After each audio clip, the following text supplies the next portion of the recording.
बैठे मेरे बहुत ही जुझारू सभी सम्मानित पिता समान बुजुर्गों, नौजवान साथियों, माताओं, बहनों, प्यारे बच्चों, जहां तक भी आवाज जा रही है हमारे मंडी के सभी शहरवासी, सभी साथी, मैं आज आप सब की तरफ से यहां पर आदरणीय मुख्यमंत्री जी का बहुत बहुत अभिनंदन करता हूं, बहुत बहुत स्वागत करता हूं।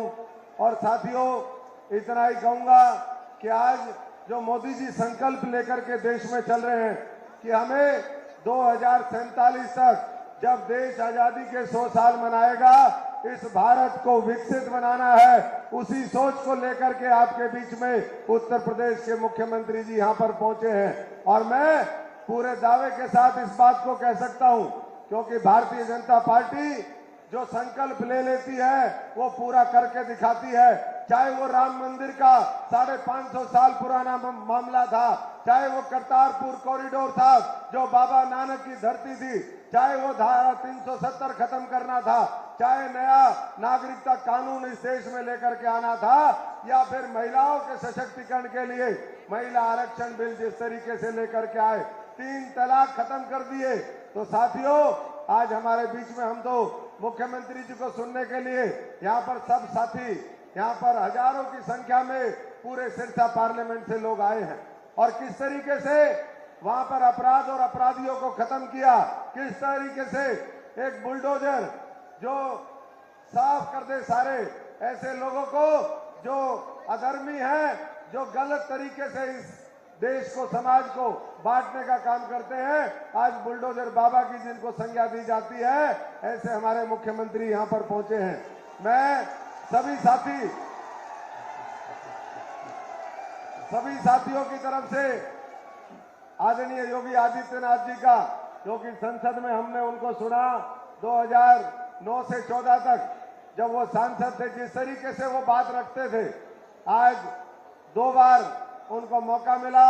उत्तर प्रदेश जो इस देश का सबसे बड़ा प्रदेश है, जो देश का राजनीति का हृदय है, उसका मुख्यमंत्री बनने के लिए, और आज जिस तरीके से उन्होंने उद्योग धंधों से लेकर के हर चीज व्यवस्थित की है, उत्तर प्रदेश को देश और दुनिया के अग्रणी प्रदेशों में जाने का जो ले जाने का लक्ष्य है, आज हम उनसे यही कहेंगे कि मोदी जी के साथ जिस तरीके से मिलकर के वो लगे हैं, ये सिरसा के लोग भी आने वाले 25 तारीख को जब वोट पड़ेंगी तो एक दिव्य भव्य सुंदर नया फूल सिरसा के लोग मोदी जी को, आपको जो 400 पार का गुलदस्ता देंगे, उसमें एक दिव्य ये फूल हमारा कमल का फूल होगा।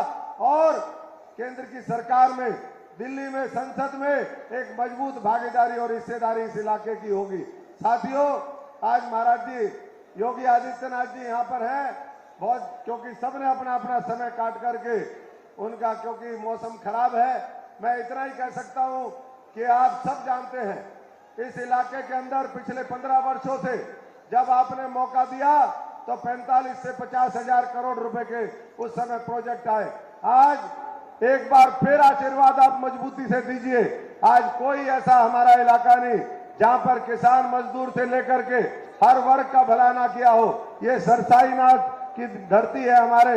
इसी तरीके से डेरा हमारे सच्चा सौदा, डेरा राधा स्वामी, डेरा बाबा भूमन शाह और डेरा जगमाल वाली तमाम डेरों की ये धरती आज बाबा जी का स्वागत करती है और यही कहेगी कि भविष्य में आप सबका जब आशीर्वाद मिलेगा तो निश्चित तौर पर ये सिरसा भी आगे जाएगा। और साथियों, आप सबने देखा, मैं एक और इस मंच के माध्यम से बात करना चाहता हूं, क्योंकि 3-4 दिन बाद हम सीधे वोटिंग के लिए जाएंगे। हम पिछले 70 दिन से चुनाव लड़ रहे हैं इस हरियाणा में। भारतीय जनता पार्टी ने अपने 10 के 10 उम्मीदवार सबसे पहले वो अनाउंस किए। और साथियों, आप सब जानते हैं कि दूसरी पार्टियां आज भी हिम्मत नहीं कर रही, चाहे उत्तर प्रदेश हो। उत्तर प्रदेश से छोड़ करके लोगों को साउथ में भागना पड़ा। ऐसे ही जो हमारे सामने उम्मीदवार है अशोक तंवर, हो सकता है आज संयोग ऐसा बना कि आज प्रभु राम की कृपा हुई, नरेंद्र मोदी जी और इस नेतृत्व की कृपा हुई, तो आपके बीच में भारतीय जनता पार्टी के यहां पर कमल का फूल लेकर के आया है। लेकिन हम मैदान छोड़ करके नहीं भागे साथियों। लोग यहां से मैदान छोड़ करके भाग जाते हैं, लोगों को धोखा देने का काम करते हैं। 20-20, 30-30 लाख की आबादी को धोखा देके कभी वो बाहर जाते, कभी यहां जाते हैं। बेसिकली सब साथी जानते हैं कि साथियों, ये संविधान में विश्वास करने वाली पार्टी नहीं है, ये संविधान और बाबा साहब को पीछे ले जाने वाली पार्टी है। इसलिए दलित पिछड़ों के खिलाफ काम करने वाली इस कांग्रेस पार्टी को, इस घमंडिया गठबंधन को सबक सिखाने का काम करे और आने वाली 25 तारीख को सिरसा में इतिहास बना करके एक बार फिर मजबूती से कमल खिले, पहले से ज्यादा मार्जिन के साथ खिले, ये मिलकर के सुनिश्चित करिए। आप एक बार फिर यहाँ पर आए। मैं योगी जी का आप सबकी तरफ से, सिरसा संसदीय क्षेत्र सिरसा वासियों की तरफ से बहुत बहुत स्वागत करता हूं, अभिनंदन करता हूं। एक बार मेरे साथ जोर से बोलेंगे, जय श्री राम, जय जय श्री राम, भारत माता की। धन्यवाद। सिरसा की जनता की तरफ से योगी जी को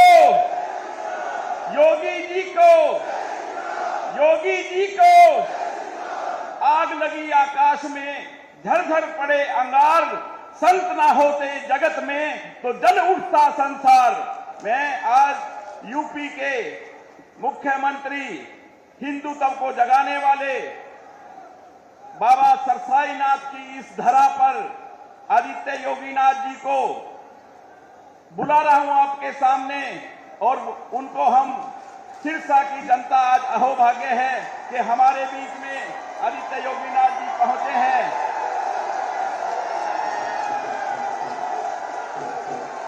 भारत माता की, भारत माता की, भारत माता की।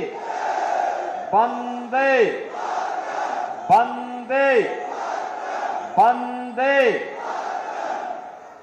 सिरसा की ऐस पावन भूमि पे आप सबने म्यारी राम राम। नाथ संप्रदाय के बहुत सिद्ध योगी बाबा सरसाई नाथ की कृपा भूमि के तौर पर विख्यात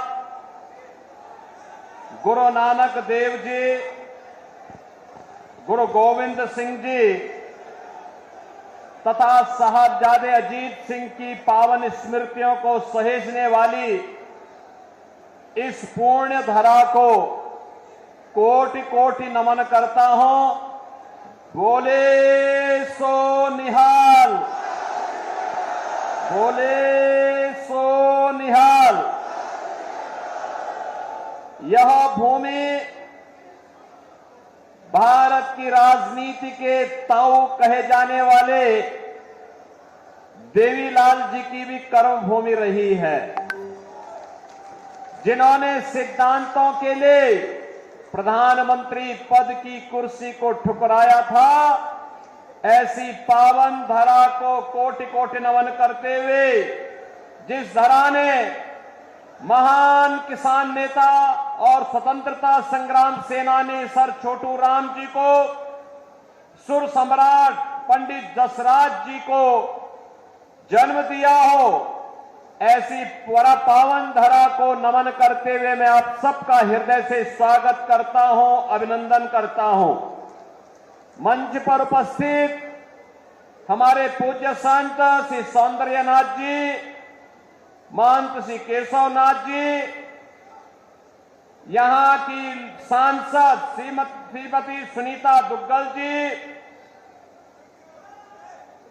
लोकसभा के हमारे प्रत्याशी श्री अशोक तंवर जी, राज्यसभा के माननीय सांसद श्री सुभाष बराला जी, लोकप्रिय विधायक और हमारे नाथ संप्रदाय के ही भक्त हैं श्री गोपाल जी, माननीय विधायक श्री दुड़ाराम जी, विधायक श्री लक्ष्मण नापा जी, जिलाध्यक्ष श्रीमती नताशा सिहाग जी, जिलाध्यक्ष फतेहाबाद श्री बलदेव ग्रोहा जी, पूर्व राज्यपाल श्री गणेशी लाल जी, लोकसभा संयोजक आदित्य चौटाला जी, हरियाणा सरकार के चेयरमैन श्री बेग फुला जी, जगदीश चोपड़ा जी, मंच पर उपस्थित भारतीय जनता पार्टी के सभी हमारे पदाधिकारीगण और भारी संख्या में बाबा सिरसाई नाथ की पावन धरा को विकास और विरासत की भूमि के रूप में स्थापित करने के लिए यहां पर उपस्थित मैंने बहनों और भाइयों, आप सबका मैं हृदय से अभिनंदन करता हूं, स्वागत करता हूं। बहनों और भाइयों, मैं बाबा गोरखनाथ की धरती से और मर्यादा पुरुषोत्तम प्रभु राम की पावन जन्मभूमि से आपके बीच में यहां पर आया हूं। भारत के यशस्वी प्रधानमंत्री और दुनिया के सबसे लोकप्रिय राजनेता मोदी जी का संदेशा लेकर के आया हूं और संदेशा यही लेके आया हूं कि 4 चरणों के चुनाव पहले ही संपन्न हो गए थे, 5वां चरण आज चल रहा है और अब पूरे देश के अंदर एक पहले 3 चरणों में 4 चरणों में जो लहर थी, 5वें चरण में वो सुनामी बन चुकी है, मोदी की सुनामी पूरे देश के अंदर। और एक ही स्वर गूंज रहा है, चारों ओर एक ही नारा गूंज रहा है और वह है कि फिर एक बार,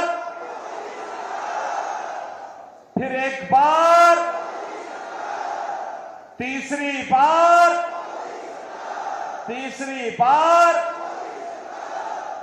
अब की बार जब हम 400 पार की बात करते हैं तो बहन और भाइयों, कांग्रेस को चक्कर आने लगता है।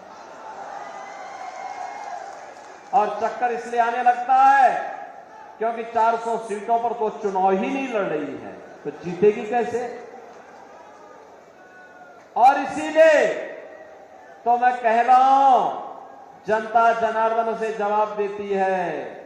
क्या जवाब देती है? जवाब देती है कि जो राम को लाए हैं,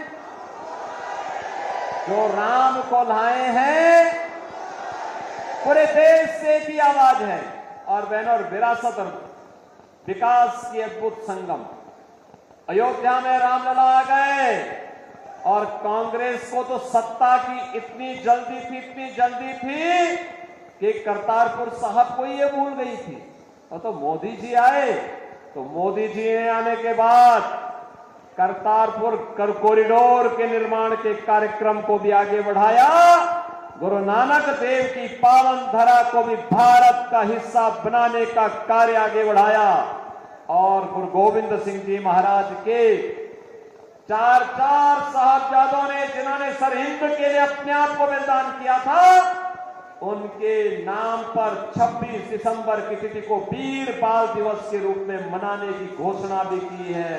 इसलिए बहनों और भाइयों, आज इसीलिए मैं आपको पास आया हूं कि पावन धरा तो मेरे लिए 2 प्रकार से महत्वपूर्ण है। गुरु नानक देव जी से लेकर के गुरु गोविंद सिंह जी के साहबजादों की पावन धरा के रूप में, और हमारे नाथ संप्रदाय के पवित्र संत बाबा सिरसाई नाथ जी के नाम पर, जिनके नाम पर इस सिरसा बसा हुआ है, इसलिए ये मेरे लिए एक पावन धरा है।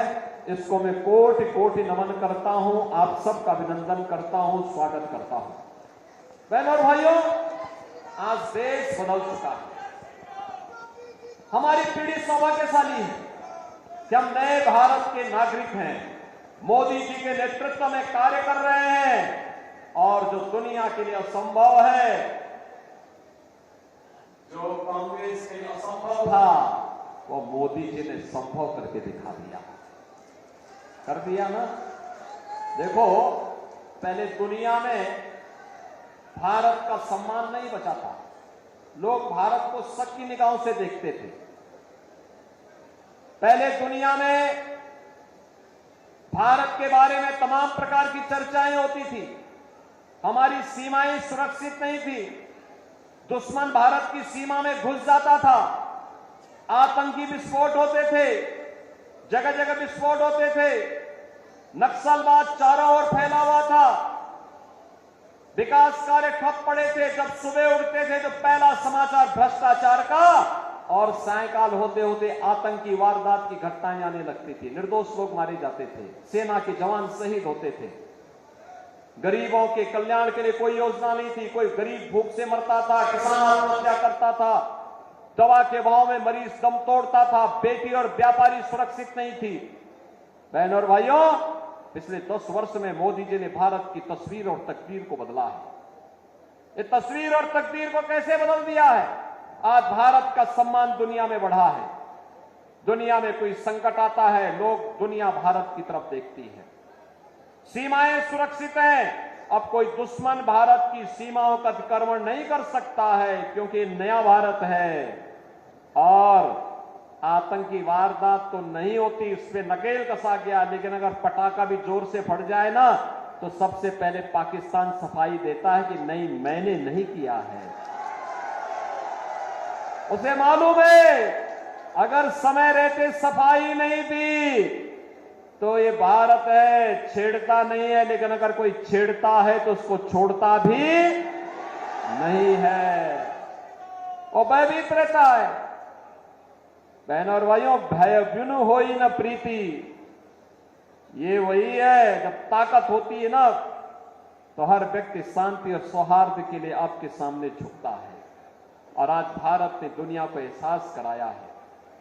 विकास के कार्य बड़े बड़े, highway, railway, metro, IIT, IM, AIIMS, 1 district 1 medical college, IIIT, NIT, world class university, और हर व्यक्ति के स्वास्थ्य के लिए हर घर नल और नल में जल की योजना मोदी जी ने पूरे देश के अंदर लागू कर दी। देखो, कांग्रेस के लोग भूखों मरते थे, गरीबों को भूखों मारते थे, उनका राशन खा जाते थे। और बहनों और भाइयों, भाजपा की सरकार में 80 करोड़ लोगों को फ्री में राशन मिल रहा है। मैं बोलना चाहता हूं, जो लोग पाकिस्तान का राग अलाप रहे हैं, उनको बोलो, 23 से 24 करोड़ की आबादी का पाकिस्तान भूखों मर रहा है। वहां की जनता सड़कों पर है, तोड़फोड़ आगजनी हो रही है, 1 किलो गेहूं के लिए छीना झपटी हो रही है। और मोदी जी के नेतृत्व में भारत ने 10 वर्ष में 25 करोड़ लोगों को गरीबी रेखा से उभारने का काम किया है। 60 करोड़ लोगों को देश के अंदर 5 लाख रुपए का स्वास्थ्य बीमा का कवर मिल रहा है। 50 करोड़ गरीबों के जनधन अकाउंट खुल गए हैं।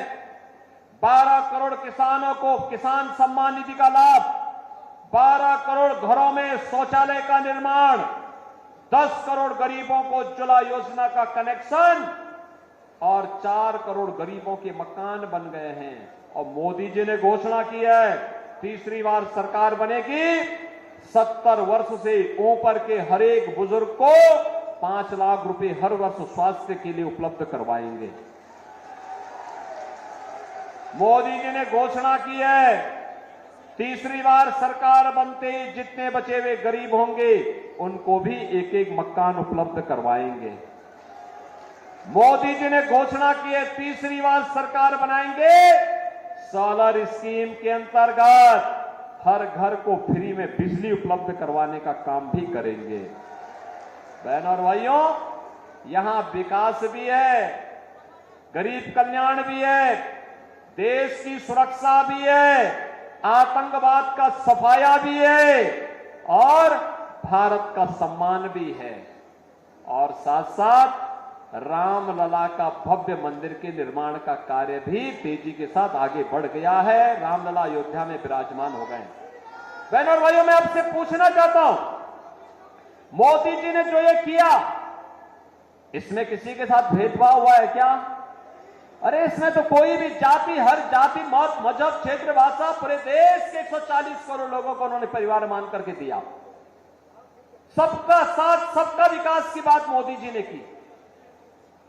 और बहनों और भाइयों, एक तरफ सबका साथ और सबके विकास की भाव, सुरक्षा सबको, लेकिन तुष्टीकरण किसी का नहीं। हमने तुष्टीकरण नहीं, संतुष्टीकरण पर ध्यान दिया। और दूसरी तरफ इंडी गठबंधन में कांग्रेस और उसके सहयोगी दल हैं। सुबह से लेकर शाम तक एक नया झूठ और एक नई अफवाह फैलाते हैं। जब सत्ता में थे तब कुछ नहीं किया, तब हिंदुओं की भावनाओं के साथ खिलवाड़ किया। तो उस समय लोग क्या कहते थे? कहते थे हिंदुस्तान के संसाधनों पर पहला अधिकार मुसलमान का है। अरे कहां हमारा हिंदू जाएगा, कहां हमारा दलित जाएगा, कहां पिछड़ा जाएगा, कहां अन्य गरीब जाएगा, कहां महिलाएं जाएंगी? और ये राग अलापते थे वही। और आज बहनों और भाइयों, इनके अंदर एक और भूत सवार हो गया है। कांग्रेस ने अपने घोषणा पत्र में इतनी खतरनाक घोषणा कर दी है, अब कहती है कि कांग्रेस सत्ता में आई तो सत्ता में आने के बाद गरीबी हटाने के लिए देश के हर नागरिक की संपत्ति का सर्वे करवाएगी। सर्वे करा करके विरासत टैक्स लगाएगी। विरासत टैक्स का मतलब आपके बाप की, आपके दादा की, आपके ग्रैंडफादर, आपके फादर, जिसकी भी प्रॉपर्टी आपको मिली होगी, उस प्रॉपर्टी में से आधी प्रॉपर्टी कांग्रेस के लोग ले लेंगे और फिर इस प्रॉपर्टी को वह मुसलमानों को बांट देंगे। क्या आप इसको स्वीकार करेंगे? क्या आप इसको स्वीकार करेंगे? क्या आप पाकिस्तानियों को और मुसलमानों को अपनी संपत्ति पे कब्जा करने देंगे? क्या? अरे हरगिज नहीं। भारतीय जनता पार्टी इनको ये मौका ही नहीं आने देगी। और ये तो बात की बात आएगी सत्ता में। रामलला के कारण इनको अब किसी भी जन्म में सत्ता नहीं मिलने वाली है, कभी नहीं मिलने वाली है, क्योंकि ये चुनाव तो राम भक्तों, रामद्रोहियों के बीच में हो गया है। ये तो रामद्रोही हैं, हमेशा राम का विरोध किए हैं, भारत की विरासत का विरोध किए हैं। इनको सत्ता कभी नहीं मिल सकती है। और यही कहने के लिए आज मैं आपके पास आया हूं। बहनों और भाइयों, आपने औरंगजेब का नाम सुना हो ना? ये मुगलों में सबसे क्रूर बादशाह था। औरंगजेब, कोई मुसलमान भी अपने पुत्र का नाम औरंगजेब नहीं रखता, मालूम है ना आपको? इसलिए नहीं रखता, औरंगजेब ने सत्ता के लिए पहले अपने भाई की हत्या की और फिर अपने बाप को भी जेल भेज दिया। बाप उसका पानी के लिए तरसते तरसते मर गया। वह औरंगजेब था। और अब औरंगजेब की आत्मा कांग्रेस के अंदर घुस गई है, इसीलिए वह विरासत टैक्स के नाम पर ये जजिया कर आप पे लगा रही है। ये जजिया कर औरंगजेब ने ही भारत में लगाया था। कहा था कि या तो जजिया कर दो और नहीं तो मुसलमान बनो। और कांग्रेस भी यही करना चाहती है। क्या आप इसको स्वीकार करेंगे? क्या आप इसको स्वीकार करेंगे? क्या हम भारत को विभाजन की ओर ले जाएंगे? क्या? अरे राम जन्मभूमि का जो पुण्य आपके साथ जुड़ा हुआ है, आप भी कह सकते हैं, सिरसावासी भी कह सकते हैं कि हमने तो यहां से कमल खिलाने का काम पिछली बार भी किया था। श्रीमती सुनीता दुग्गल को चुनाव जिता करके भेजा था, मोदी जी को प्रधानमंत्री हमने बनाया था। मोदी जी प्रधानमंत्री बने तब अयोध्या में राम मंदिर के निर्माण का मार्ग प्रशस्त हुआ। ये श्रेय तो आपके ऊपर गया। नेतृत्व तो मोदी जी का है, लेकिन श्रेय तो आपको जाता है। ये पुण्य आपको प्राप्त हुआ है, ये पुण्य आपके साथ जुड़ा हुआ है।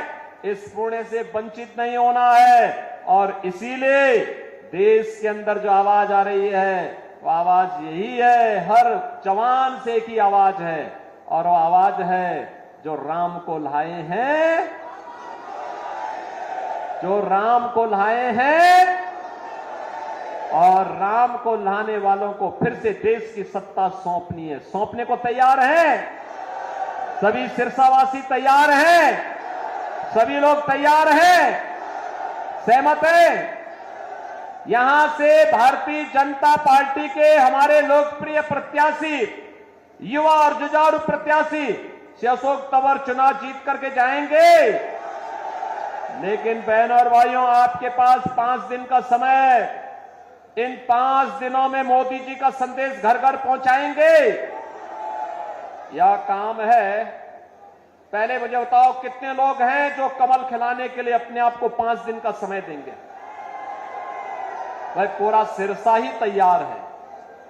अब इसमें मेरी बात सुनो, 2 काम करना है। आपने मेरे सामने संकल्प लिया है 2 काम। एक, हर व्यक्ति को प्रतिदिन 5 घर जाना है।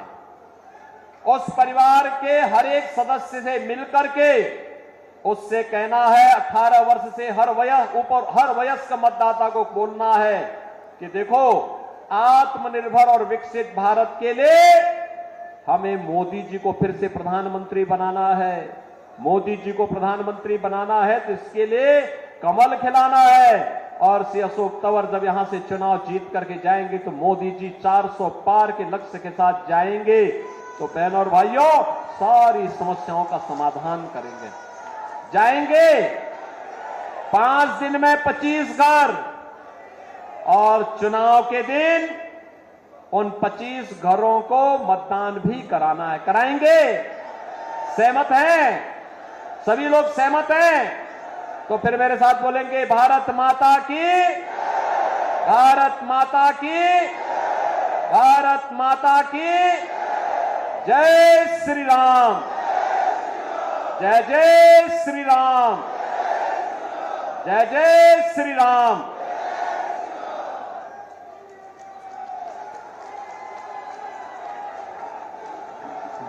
आप सभी माननीय योगी आदित्यनाथ जी के स्वागत में इतनी भारी संख्या में आप सभी का बहुत बहुत धन्यवाद। जय श्री राम, जय जय श्री राम।